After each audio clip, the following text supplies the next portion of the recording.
नमस्कार, आप देख रहे हैं बिस्तक। मैं हूं आपके साथ अर्णिमा द्विवेदी।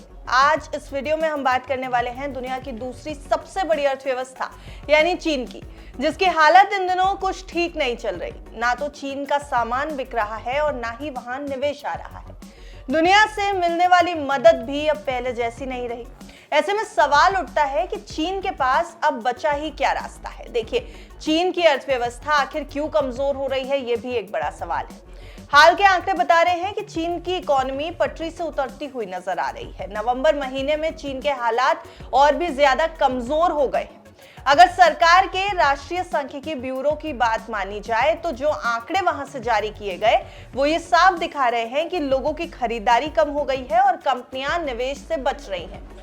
रिटेल सेल्स यानी खुदरा बिक्री 3 साल के निचले स्तर पर है। यह सबसे बड़ी चिंता की बात है। नवंबर में रिटेल सेल्स सिर्फ 1.3% बढ़ी। यह पिछले 3 साल की सबसे धीमी रफ्तार है। कोविड के बाद ऐसा कमजोर आंकड़ा पहले कभी नहीं देखा गया। जबकि एक्सपर्ट्स को उम्मीद थी कि बिक्री करीब 2.9% बढ़ेगी, लेकिन असल आंकड़ा उम्मीद से बेहद कम रहा है। अब इसका सीधा सा मतलब जो निकल के सामने आ रहा है वो ये है कि लोग खर्च नहीं कर रहे, बाजार में पैसा नहीं घूम रहा, फैक्ट्रियों में भी काम धीमा हुआ है। और अब बात अगर की जाए फैक्ट्री प्रोडक्शन की, तो नवंबर में औद्योगिक प्रोडक्शन 4.8% बढ़ा, जबकि उम्मीद थी कि यह 5% तक पहुंचेगा। अक्टूबर में भी आंकड़ा 4.9% था। यानी साफ है कि फैक्ट्रियों में प्रोडक्शन की रफ्तार भी धीमी पड़ गई है। तो अब बात करते हैं निवेश की भी। निवेश किसी भी देश की इकोनॉमी यानी अर्थव्यवस्था की रीढ़ होता है, लेकिन चीन में निवेश भी लगातार गिर रहा है। ब्लूमबर्ग की रिपोर्ट की माने तो प्रॉपर्टी सेक्टर में भारी गिरावट आई। साल के पहले 11 महीनों में फिक्स्ड एसेट इन्वेस्टमेंट 2.6% घटा। मतलब कंपनियां नए प्रोजेक्ट शुरू करने से डर रही हैं। बेरोजगारी में भी कोई सुधार नहीं है। अगर रोजगार की बात करें तो वहां भी हालात अच्छे नहीं है। शहरी बेरोजगारी दर 5.1% पर अटकी हुई है, यानी नौकरी के मौके भी नहीं बढ़ रहे हैं। जब लोगों को नौकरी का भरोसा नहीं होता तो वो खर्च भी कम करते हैं, और यही अब चीन में हो रहा है। अब अगर कार बिक्री की बात करें यानी ऑटो सेल्स की, तो इसका अक्सर इकोनॉमी की सेहत पर एक बड़ा पैमाना आंका जाता है। नवंबर में कार बिक्री 8.5% गिर गई। ये पिछले 10 महीनों की सबसे बड़ी गिरावट है, जबकि आमतौर पर साल के आखिरी महीनों में कार की बिक्री सबसे ज्यादा होती है। चीन में मशहूर सिंगल डे शॉपिंग फेस्टिवल इस बार करीब 5 हफ्तों तक चला, लेकिन फिर भी लोग खरीदारी के लिए बाहर नहीं आए।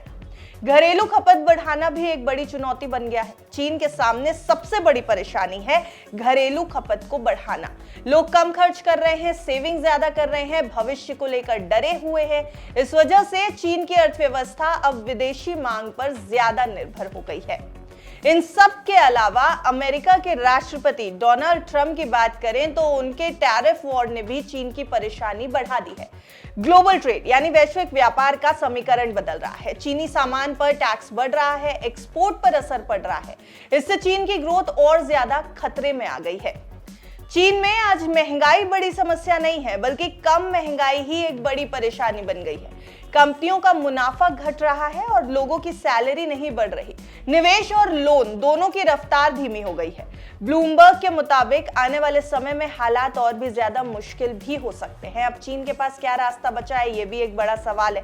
इसका जवाब भी ढूंढने की कोशिश करते हैं। देखिए, कुल मिलाकर स्थिति साफ है। ना बाजार में बिक्री है, ना निवेश का भरोसा, ना लोगों में खर्च करने का हौसला।